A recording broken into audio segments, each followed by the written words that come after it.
Hello ladies and gentlemen, this is your host Hansel Willy Tristanto in podcast Good Talks.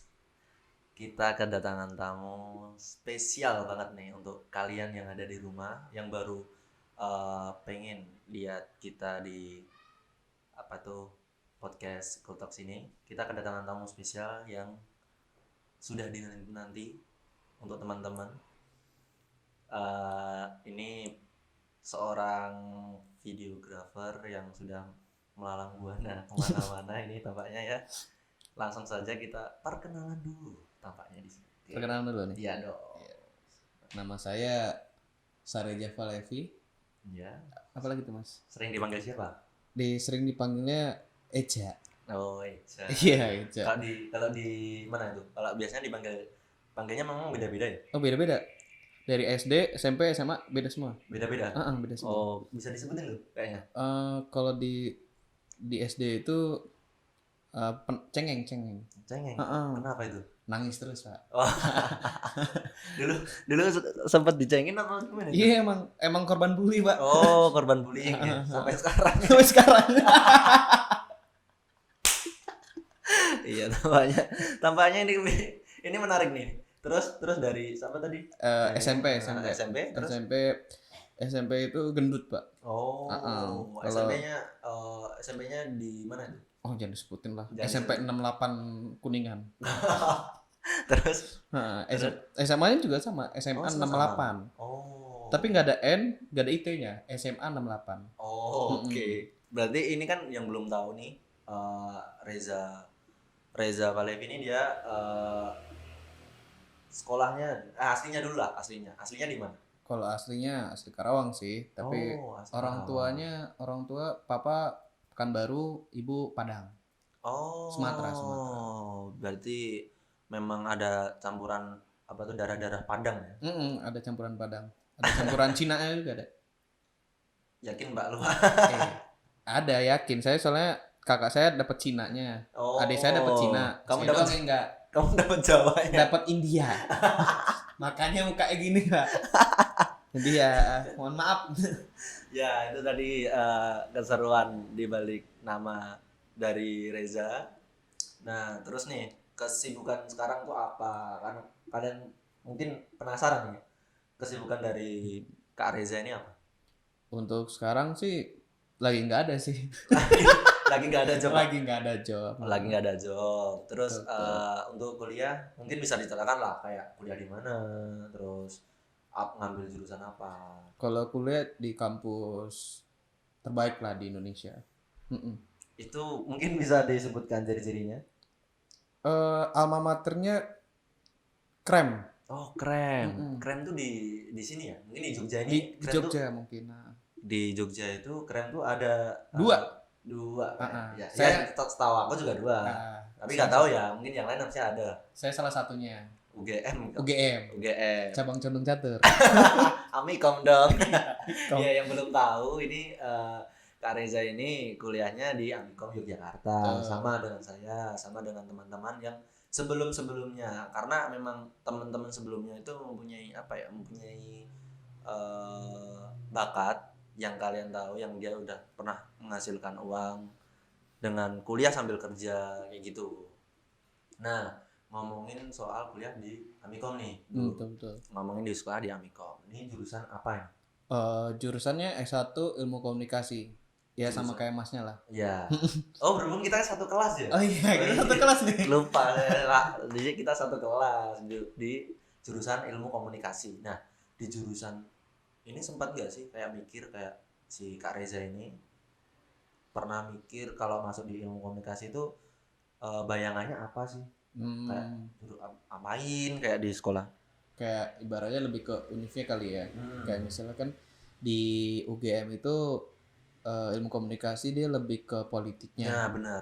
Kalau di Amikom itu lebih ke multimedianya. Kebayangnya gitu. Awal-awal karena pengen masuk di ilmu komunikasinya Amikom karena condongnya ke multimedianya. Berarti memang sejak awal memang itu. Tapi mungkin makin kesini makin agak ngawur nih Soal posisinya kan emang dasarnya kuliah di Jogja itu pengennya ke ISI atau MMTC. Oh iya, Jadi kalau agak yang belum tahu nyimpang. nih, yang belum tahu isi sama MNTC ini bener bergerak di bidang di bidang visual kalau Seni mereka lah, seni. ya seni.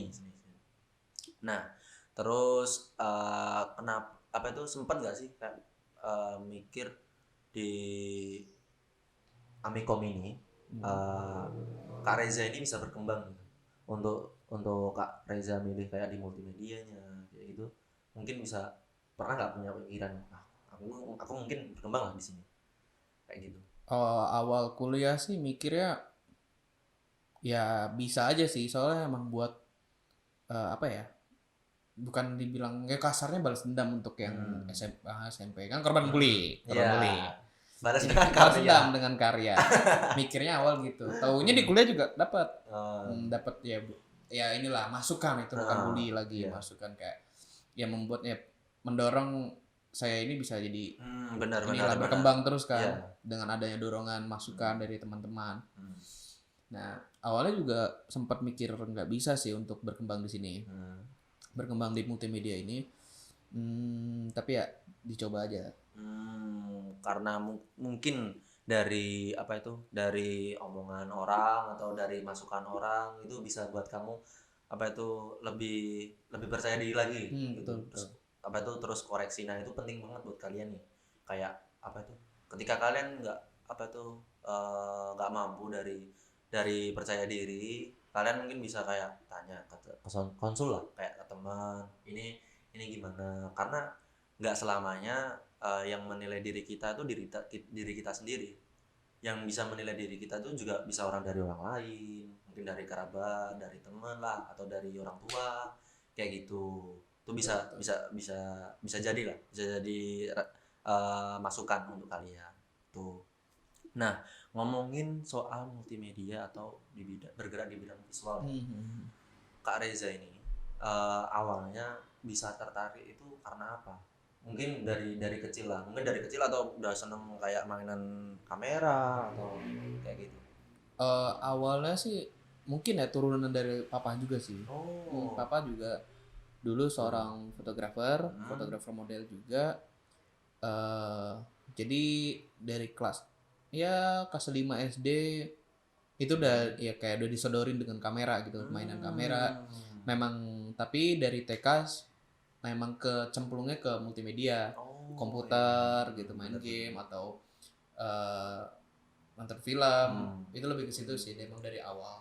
Memang ya apa tuh buah jatuh tidak jauh dari pohonnya itu Oh iya, dari orang tua betul, itu betul. memang banyak sih karena apa ya pelajaran pertama itu memang dari keluarga tuh udah kalau dari Kak Reza kan dari ayahnya dia yang berawal dari fotografer dari model terus mungkin diajarkan ke anaknya atau tidak sengaja diajarkan itu bisa jadi kemungkinan besar sih itu terus awal banget lah nyobain kayak main-main video gitu buat video itu kapan? Mulai main video itu SMA sih, SMA kelas 1. Hmm. Itu bikin videonya langsung short movie. Soalnya ada Oh. kayak tugas atau lomba gitu lupa. Hmm. Jadi buat short movie karena punya basic di fotografi jadi ngeberaniin diri untuk buat video. Tuh dari awalnya dari SMA ya berarti ya? Ya mulai kecemplung di videonya SMA. Benar. Nah terus kayak mulai bisa kayak menghasilkan sebuah apa itu uang maksudnya dari kerja keras Kak Reza sendiri dapat uang dari kapan? Kalau dapat uang sih udah dari SMA ya, menang-menang lomba itu udah dapat. Oh ya. Udah dapat, tapi untuk kayak kuliah udah lebih prefer lagi lah, udah lebih besar lagi. Itu berarti apa itu memang pas lah kalau masuk di Amikom ini ya mungkin banyak ya sekolah kayak kuliah di Jogja ini kayak di bidang seni kayak di ISI terus MMTC itu kan banyak kan Tapi di Amikom juga ada, karena ilkomnya Amikom ini, karena dia itu bergerak di bidang multimedia atau enggak film yang kurang, kalau kalian yang kurang tahu lah istilahnya, yang pengen bergerak di bidang kayak gitu tuh Amikom ada kayak lengkap lah fasilitasnya, kayak broadcasting, terus radio, film, nah kayak gitulah. Nah terus dulu waktu mau ke Amikom ini itu dari keinginan dari Kak Reza sendiri, atau memang dari orang tua yang udah tahu, atau dari kakak lah? Tahu Amikom itu dari kakak sih. Awalnya niat awalnya tuh emang nggak mau kuliah, emang mau lanjut kerja aja gitu. Tapi mungkin karena ya orang tua dulu kan, ya mengajarkan ya udah yang penting S1 gitu kan, yang penting sarjana. Dan melihat juga dari kakak kan sarjana S1, jadi saya juga harus sarjana. Jadi kakak dulu tuh sempat kuliah di Jakarta, S1-nya lulus dari Jakarta, dia pindah ke Jogja untuk ambil S2. Oh iya. Jadi untuk ambil S2, terus ambil S2 di Mercubuana 3. Nah Mercubuana 3 ini kan dekatnya sama Amikom. Jadi kakak nanyain ke Univ Amikom, nanya dulu ada apa aja dan ada apa aja. Nah itu posisinya saya masih SMA tuh, masih SMA kelas 3, bingung mau kemana. Kalau nggak lanjut kerja pengennya ke UI, Universitas Jakarta, Universitas Indonesia Jakarta, pengen ke situ. Oh iya. Atau enggak yang kemarin tuh sempet ke BINUS atau ke ini sih IKJ, Institut Kesenian Jakarta. Ya siapa yang nggak tahu lah. Nah itu siapa yang nggak tahu. Tapi posisinya kenapa nggak mau ngambil IKJ itu, karena mungkin dasarnya saya kan agamanya kuat gitu dulu. Oh dari pondok ya makanya Pak? Enggak. SMA 68. Oh. Husnul Khotimah.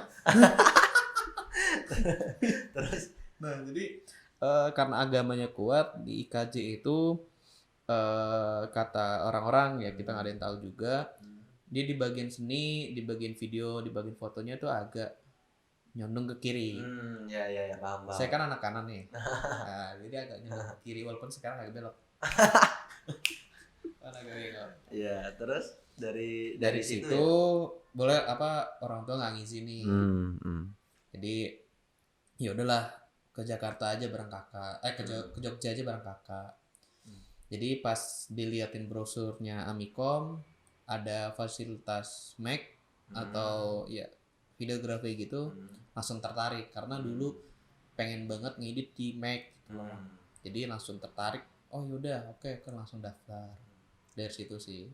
Oh iya, karena yang belum tahu juga nih, fasilitas di Amikom tuh ada ya yang apa itu Apple ya, Mac, tapi tidak sebarang digunakan, langsung digunakan itu hanya berapa saja. Untuk internasional saja. Ya untuk nanti Pak Erik, kalau Pak Erik, kami sebagai anak ilmu komunikasi, fasilitas komputernya ya yang memadai, yang nanti kita bisa ngeditnya di Amikom gitu lah Pak. Biar bagus Pak hasilnya. Apa itu dorongan karya yang bagus tuh ya bisa jadi dari sebuah device. Device yang bagus juga Pak, biar tidak ada walaupun device yang kurang itu bisa dimaksimalkan tuh bisa sebenarnya bisa. Betul. Tapi untuk apa ya, kan setiap orang kenyamanannya beda-beda ya. Betul.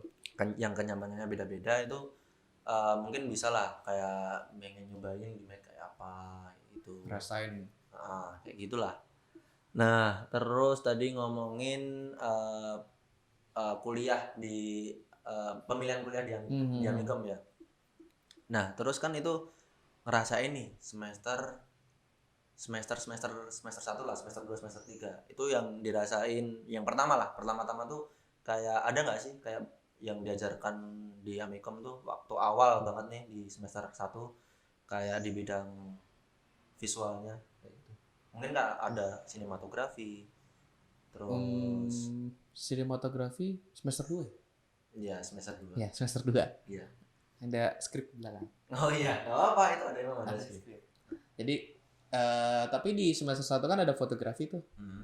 Nah, mungkin saya udah mikir, oh, ini awalnya saya mikir walaupun banyak pelajaran yang mungkin saya ya kurang menerima lah, kayak kurang masuk karena emang dasarnya di situ kan tulisannya sinema, broadcast, sama PR. Karena mikirnya mungkin di semester 3 atau 4 lebih ngejurus. Apa tuh misal kayak kita ngambilnya sinema aja atau PR aja atau ya broadcast aja. Taunya tidak kan. Jadi kita ambil semuanya. Awalnya sih pikir gitu sih semester 3. Jadi semester 1 semester 2 ya terima-terima aja. Dapat visual juga terima-terima aja. Jadi karena di prodi ilmu komunikasinya di Amikom ini karena baru, jadi memang kita harus belajar semuanya. Betul. Jadi belum ada kayak penjurusan, tapi kalau mata kuliah pilihan itu ada lah. Ada. Mata kuliah pilihan tuh ada. Tapi kalau memang kayak penjurusannya secara objektif banget, kayak secara mengerucut lah, itu belum. Kalau di Amikom tuh rasanya kayak belum. Jadi semua harus pelajarin kayak sinematografi, broadcasting, itu semua walaupun ya memang kalau pengantar memang kita diberikan. Tapi kalau untuk benar-benar untuk dia yang spesifikasi untuk benar-benar milih di jurusan itu belum ya. Nah, terus kan itu belajar di sinematografi. Terus di semester 4 ya. Di semester berapa kita buat remake film itu? Semester 3. Oh, di semester 3. Semester 3. Di semester 3 kita buat remake film. Itu Kak Eja ini sempat kaget enggak ketika kita dapat, atau Kak Eza ini dapat tugas remake film tuh? Kaget enggak sih? Kayak wah, ini jadi tantangan sih. Kalau kaget sih enggak sih. Kalau dari diri sendiri enggak kaget amat. Tapi mungkin lebih ke ini ya, kayak kaget misalnya kayak berkelompok yang banyak orang. Jadi kan kayak namanya juga belajar. Jadi agak ada kesulitannya juga, misalnya kayak ya sama-sama belajar lah. Misalnya teman-teman ada yang ngerti lighting, terus teman-temannya yang ngerti lighting ini sakit, jadi kita harus nge-cover itu kan. Jadi ya mungkin pusingnya di situ sih. Oh, berarti kayak cover itu agak ngepusing. Itu sih, itu yang jadi kendala. Tapi yang memang di Amikom ini di semester 3 ya. Semester 3 ini kita buat remake film. Jadi di sana kita belajar banyak gimana caranya, ada teknik yang sebelumnya yang dipelajarin pengantarnya itu sinematografi, kita bisa praktekkan terapin di semester 3 itu benar. Semester 3 yang buat remake film. Di sana tuh banyak belajar banyak hal sih. Dari saya sendiri pun aku ngerasa kayak sebelumnya kan karena aku memang saya memang kayak suka lah di bagian desain, di bagian visual gitu, aku rasanya seneng gitu. Tapi ketika aku dikasih project yang benar-benar dikasih project sama dosen yang benar-benar ini gede istilahnya final project lah untuk di Amikom nih. Nah, kayak wow, ini kayak buat skrip. Tapi kan memang skrip sudah, kalau di remake sudah ada. Tapi kan kita kayak buat storyboard itu yang jadi poin pentingnya lah, kayak kita buat bener-bener ngegambar, terus nentuin, kita harus menganalisa dari film yang kita remake itu kayak angle-angle-nya, kayak syuting kameranya, movement kameranya, pakai lensa vokal yang berapa, kayak gitu ya. Betul. Itu sih yang jadi poin penting, yang asik lah pokoknya. Ya ini pengalaman asik menurut Kak Eza sendiri dalam waktu remake film itu apa? Pengalaman asik ya. Ya susah senang bareng sih. Itu asik banget sih, kayak biasanya kan kalau misalnya saya syuting kadang-kadang cuman kayak sendiri atau bertiga doang. Jadi kan kalau misal banyak itu dapatlah kekeluargaannya. Nah, benar kayak kekompakannya lah istilahnya. Betul. Nah terus tapi menurut saya sih kalau di apa ya di kelas kita tuh yang ini yang belum tahu, ini sebenarnya saya dengan Kak Reza ini sebenarnya satu kelas. Betul. Untuk apa itu, untuk Kak Reza menjadi bintang tamu yang nanti kita bahas sedikit lah, pokoknya seru. Nah di kelas kita ini kurangannya cuman semua dari mahasiswa di kelas kita tuh kayak belum menguasai di bidang Adobe. Betul. Jadi kayak pengerjaan editing masih banyak dipegang oleh yang orang ngerti. Sudah ngerti saja. Kayak gitu sih, kayak seharusnya dari kita sendiri tuh sebenarnya kayak punya keinginan belajar lah untuk ngedit. Ya walaupun mungkin keterbatasan device kayak gitu. Balik lagi, Pak Erik. Untuk Pak Erik. Pak Erik tolong. Soalnya Pak Erik udah tahu nih mesti nih. Iya betul. Yang kekurangan device. Ya, jadi biar semuanya tuh bisa Pak Erik, bisa menguasai Adobe. Itu bener Pak. Itu jadi keluh kesah kita lah pokoknya. Tuh. Terus apalagi ya? Mungkin dari situ sih yang bakal bisa jadi dikoreksi untuk teman-teman atau untuk Bapak Erik. Gitu. Nah, terus ngomongin soal mata kuliah remake film tadi. Selain keasikan nih dari apa namanya, dari remake film tersebut, ada nggak kayak kekurangannya sendiri untuk Kak Reza ini? Remake yang semester 3? Nah, semester 3 tuh. Kekurangannya mungkin ya, menurut saya lebih ke persiapan sih. Persiapan dari berbagai apa sebutannya? Ya inilah jobnya lah, job desk. Ya, berbagai job desk. Mungkin kayak masih belum bekerja sesuai job desk. Mungkin dia belum belajar atau gimana. Kayak harusnya dia ngerti lah cara nge-set lighting, nge-set audio, nge-set kamera. Mungkin lebih ke situ sih. Tapi ya namanya juga kita belajar di sana. Nah terus itu tadi semua keseruan yang kayak keluh kesahnya, asiknya, dan berbagai macam kayak pengambilan gambarnya. Nah ini kita lompat ke semester 5 yang mungkin teman-teman nanti sebenarnya kita tuh di Amikom tuh diajarin kayak semua tuh apa itu berkaitan dengan video, dengan pengambilan gambar. Itu di Amikom tuh kayak gitu, asiknya tuh kayak gitu. Sebenarnya kalau kalian suka ya dengan film. Nah, kalau kalian suka tuh di Amikom pas banget nih. Ya, kalian bisa belajar banyak tentang videografer, tentang video visual lah pokoknya kayak gitu. Nah, jadi kita lompat di semester 5. Nah, di semester 5 ini kita disuruh buat film dengan karya kita sendiri. Betul. Dari Kak Reza nih. Ini sebenarnya dari Kak Reza ini sebenarnya seneng gak sih? Kan ini juga baru dilakuin di semester ini kalau kita buat film sendiri ya. Oh iya betul. Kan sebelumnya cuma remake. Kalau di semester 5 ini nih, ini seneng gak sih sebenarnya? Kalau dibilang senang ya pasti senang dong. Soalnya kan original karya sendiri. Benar. Walaupun ya nggak ada yang original sih, namanya visual itu sudah tidak ada keoriginalan. Benar. Nah, pasti dari kita ngambil apa ya sebutannya ya? Referensi dari referensi sebelumnya kayak kita copy, paste, kita edit. Benar. Jadi kita kayak apa ya yang kayak istilahnya referensi lah. Kalau sebelum kita membuat film kan kita butuh riset dulu lah. Betul. Kayak butuh riset, terus kalian ini baiknya gimana, tuh sih. Nah Nah,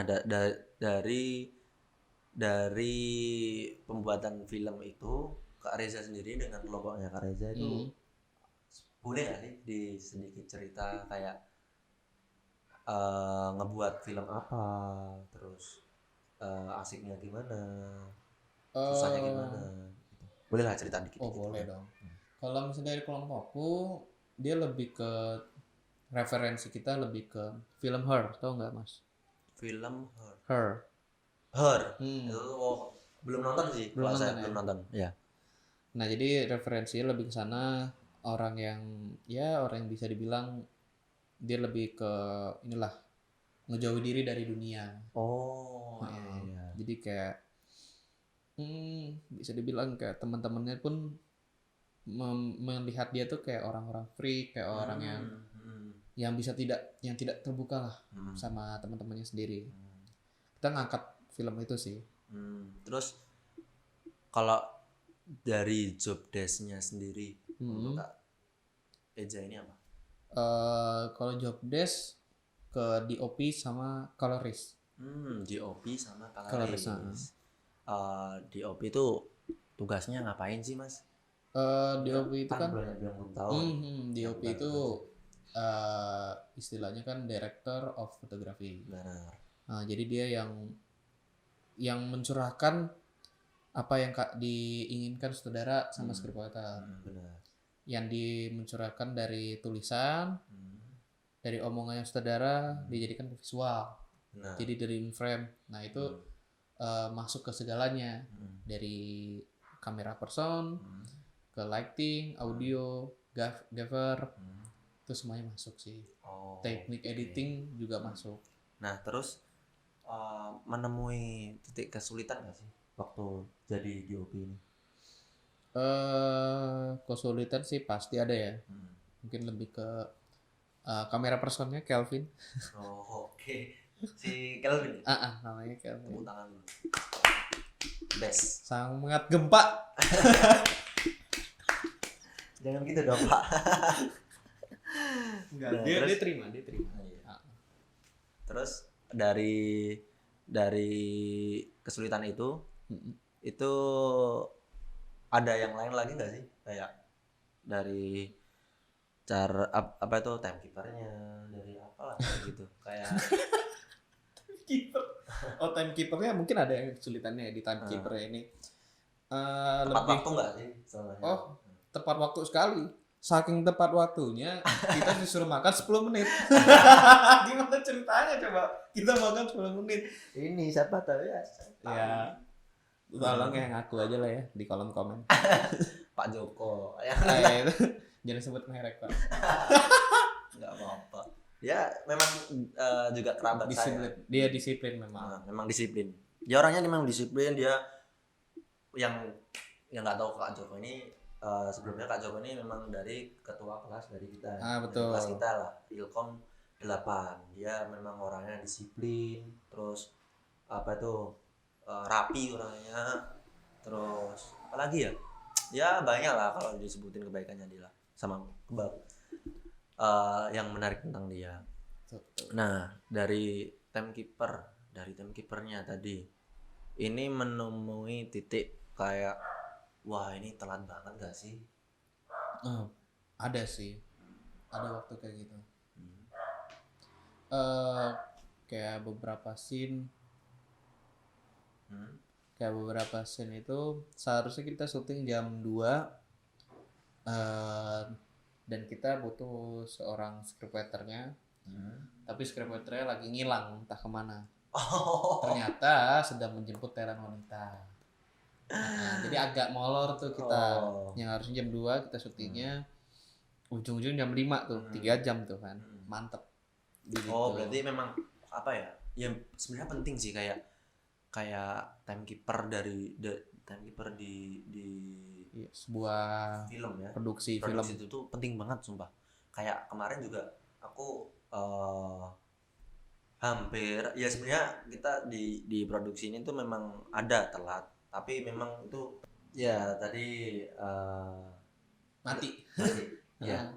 Nah, dari produser sendiri tugas dari produser sendiri sih sebenarnya nggak begitu sulit. Iya, nggak begitu sulit sih, tapi cuman kayak benar-benar harus menjadi tanggung jawab yang besar untuk sebuah film, kayak harus ngekontrol apa itu pengawasan saat produksi, terus harus kalau di produksi ya, kalau di apa namanya itu kayak persetujuan mencari proposal atau untuk uh, kayak cari sponsor, betul. terus kayak lokasi gitu, apa tuh perizinan juga, nah kayak gitu sih. Nah itu semua tadi kayak keluh kesahnya, kayak keluh kesahnya jadi seorang, maksudnya kayak di project ini. Nah kita udah ngomongin film, kita udah ngomongin kampus, udah ngomongin storynya Kak Reza. Nah ini kita sedikit singgung lagi nih mengenai output, kan memang keluar dari Amikom, istilahnya kita lulus dari Amikom, kita kan juga harus punya sebuah skill. Iya betul. Bener nggak? Kayak harus kayak kita keluar harus punya hasil, terus kayak yang jadi pegangan kita selama untuk kerja nanti itu apa gitu kan, penting banget kan. Nah ini dari Kak Reza ini kan, yang tadi Kak Reza ini itu kayak apa tuh backgroundnya dari seorang videografer. Nah kita ngomongin pekerjaan kita ngomongin pekerjaan ini, kan tadi ini kita udah ngomongin dari kampus nih. Nah kita ngomongin dari sisi pekerjaan. Nah sisi pekerjaannya dari seorang Kak Reza ini di luar kampus. Di luar kampus ya. Kegiatannya ngapain? Cerita lah. Kalau di luar kampus saya melanang buana sih, mencari-cari klien. Kalau berawal dari mana dulu?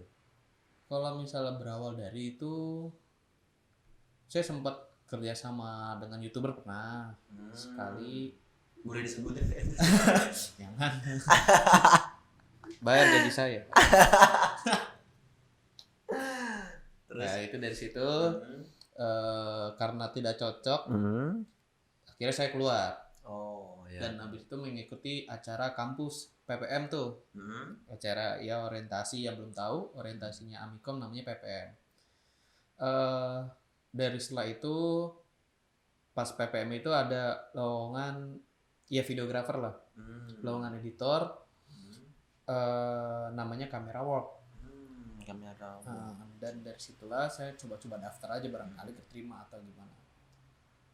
Dan di interview dan keterima. Nah dari situlah karir saya dimulai dari Camera Work itu. Terus? Jadi banyak belajar sih, kayak misalnya dari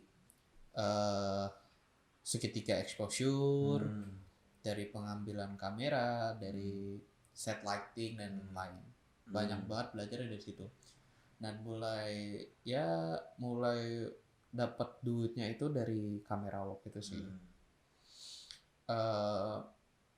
Kita sih di Camera Work ini lumayan berbeda-beda sih, kayak syuting musik video, cover musik video, terus lebih ke klien-klien yang ya komersil lah bisa dibilang. Kita sudah pernah garap. Mungkin bisa diceritakan lah itu projectnya tuh apa aja, itu mungkin bisa diceritakan. Kalau di Camera Work sendiri yang pernah digarap tuh apa aja? Nasi Kulit Surga pernah, terus dental klinik pernah, terus apa lagi ya, kuliner apa gitu. Kuliner kita yang paling sering sih memang. Nah setelah dari Camera Work itu saya mencoba agak lepas lah dari Camera Work. Tapi memang masih berhubungan baik dengan ownernya Camera Work. Jadi waktu itu di Camera Work itu lagi ada event Honda. Honda. Oh iya tahu. Jadi kita dokumentasinya dari Camera Work, bagian dokumentasinya, saya bagian videografer di sana. Nah saat saya videographer pas ngambil di acara Honda itu saya melihat kayak ada dance gitu loh. Dance cewek-cewek gemas gitu.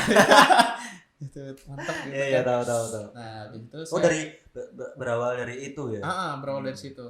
Terus saya coba ambil lah kayak biasa aja, tapi awalnya juga saya tidak begitu suka dance Korea gitu kan, tapi saya coba aja. Habis itu selesai acara event itu kita pulang, saya nge-backup file, ya udah iseng-iseng aja kita saya upload di Instagram.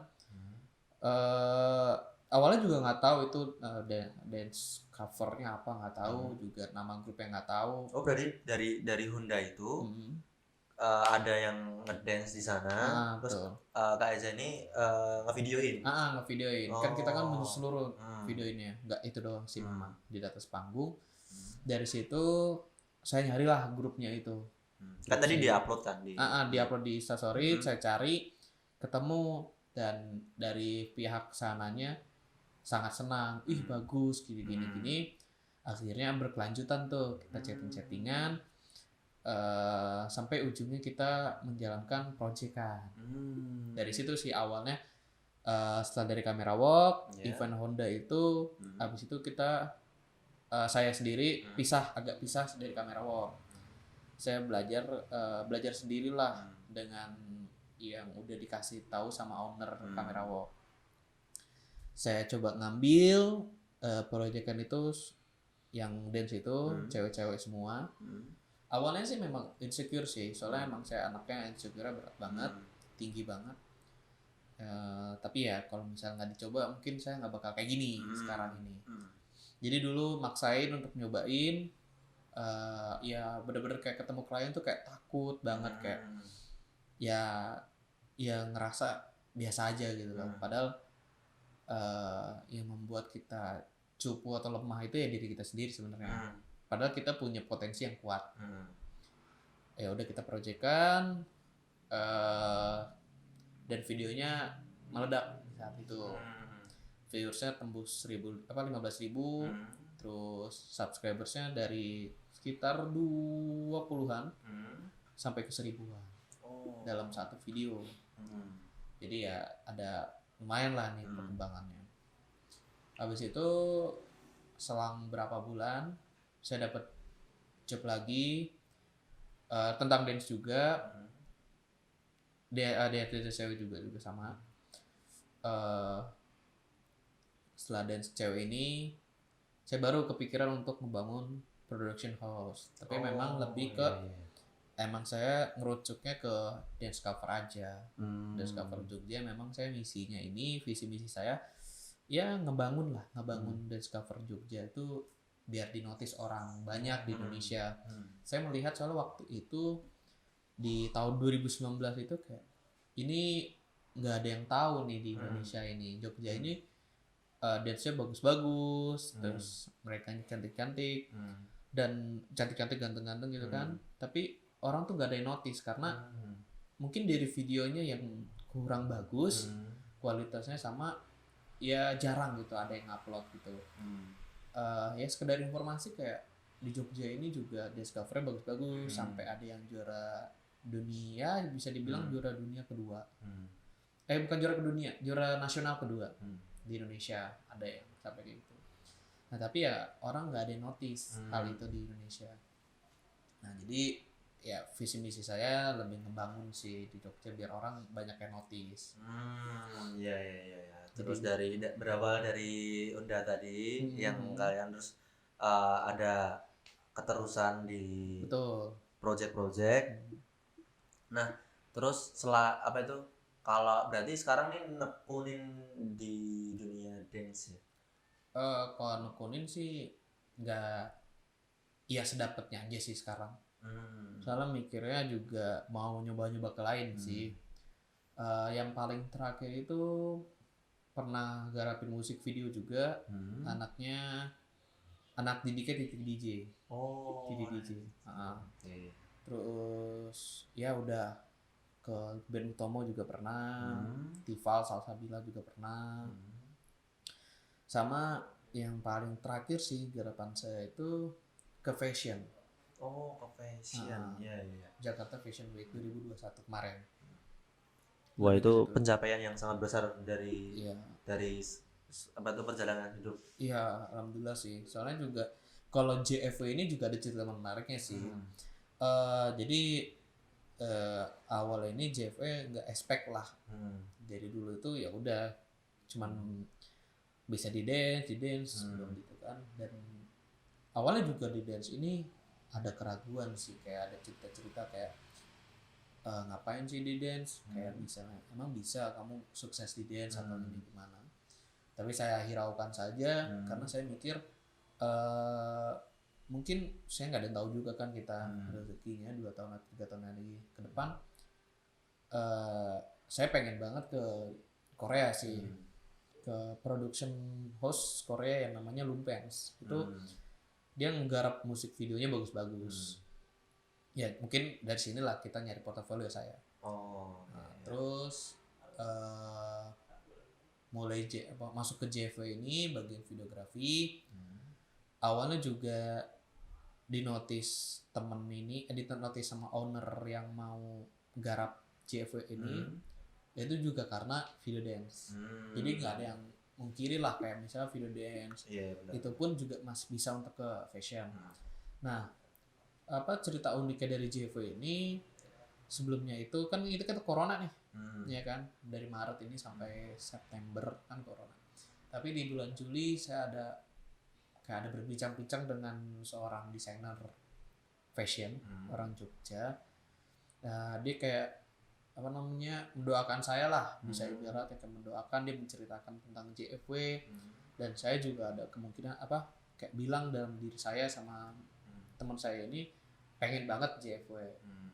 Soalnya memang pas dulu papa itu pengen juga JFW Jakarta Fashion Week ini, tapi nggak kecapean. Jadi karena nggak kecapean, jadi pengen kayak ngebuktiin lah. Papa dulu pengen banget tapi nggak kedapetan, ya setidaknya anaknya dapat lah. Ya selang sekitar 3 bulan 4 bulanan, di November akhir itu saya mendapatkan project Jakarta Fashion Week. Dan alhamdulillahnya pas proyekan itu saya awalnya nggak tahu, saya nggak kenal dengan desainernya ini. Ketika saya searching, desainernya ini namanya Rinaldi Yunardi. Dia itu sudah pernah, ya memang desainer fashion, baju, celana, sepatu, topi, masker. Dan hasil karyanya itu sudah pernah dipakai Ariana Grande, Cardi B, Taylor Swift gitu-gitu. Jadi ya menurut saya ini pencapaian besar saya di bulan 2020, tahun 2020. Yang belum ngerti mungkin itu event yang termasuk event besar ya. Yeah. Event besar yang pernah digarap oleh Kak Eja dan kru. Betul. Itu karena apa ya, semua pencapaian seperti itu tuh selalu ada jeripayahnya. Betul. Nah, ngomongin bisa sampai segitu besarnya, mungkin Kak Eza untuk sesi terakhir nih. Untuk sesi terakhir ngasih tips untuk audiens atau untuk teman-teman atau untuk masyarakat yang memang pengen banget nih kayak belajar videografi, mungkin untuk usaha UMKM-nya, kayak video profile sebuah usaha bisnisnya, mungkin itu bisa di tips and trick lah ya. Nah, kalau tips dari saya sih kayak mulai dulu aja sih. Soalnya untuk mencapai hasil yang baik ya harus ada mulainya. Dan kalau menurut saya misalnya kan audiens ini permisa kayak mungkin keluarganya bercukupan, dan memiliki duit yang lebih lah ibaratnya. Kalau saran saya sambil diimbangin dengan teori, kayak belilah alat kamera. Karena dengan adanya alat itu ya bisa lah mempacu diri kita untuk kayak kita udah beli kamera nih, setidaknya kita bisa lah untuk belajar. Dan dari kamera kita bisa menghasilkan gitu ya. Betul. Dan dari situ baru kita tinggal bilang aja dalam diri kita kalau kita tuh bisa. Awalnya juga saya juga awalnya seperti itu, dan cobaan-cobaan yang sampai membuat saya drop udah 2 kali, tetap bangkit lagi, dan akhirnya ya namanya Tuhan melihat kan dari usaha. Karena ya alhamdulillah usaha saya bisa membuktikan kepada Tuhan. Tuhan membalas nih, yaudah ini saya kasih seperti ini. Kalau ya ibarat sepatah kata dari saya itu lebih ke ini sih. Menurut saya pribadi, teori itu nggak seberapa, tapi yang membuat kamu seberapa itu adalah dirimu kamu sendiri. Itu apa yang patut kalian dengar dari masterpiece dari dari seorang Eja itu pengalamannya nggak bisa dibohongin sih. Kayak banyak lah dia untuk berkecimpung di dunia videografi itu patut diacungin jempol. Nah, kalau tips dari saya untuk teman-teman, untuk masyarakat, untuk kesimpulannya kalian berani untuk mencoba, karena nggak pentingnya di dunia videografi itu juga bisa membuat mungkin yang teman-teman punya usaha bisa buat kayak ini walau nggak cuma dari kamera sih, ada kamera dari HP pun juga bisa dari HP itu pun kalian juga bisa memaksimalkan itu untuk membangun engagement dari usaha yang kalian punya, dari iklan, mungkin iklan video gitu bisa karena sekarang platform sosial media banyak kan, kayak TikTok, terus Instagram, YouTube. Nah itu kan banyak banget. Nah itu dari situ kalian belajar, teman-teman. Nah untuk mengakhiri sesi pada kali ini saya berterima kasih dengan Kak Eja telah mau berbicara untuk sharing lah pengalaman untuk teman-teman juga, supaya kayak wah kalau misalnya lagi gabut nih di luar nontonlah untuk menemani malam kalian, siang kalian, atau waktu kalian lah. Nah saya pamit undur diri, saya Hansul Litanto dan saya Sari Java Levi pamit undur diri. Terima kasih. Terima kasih.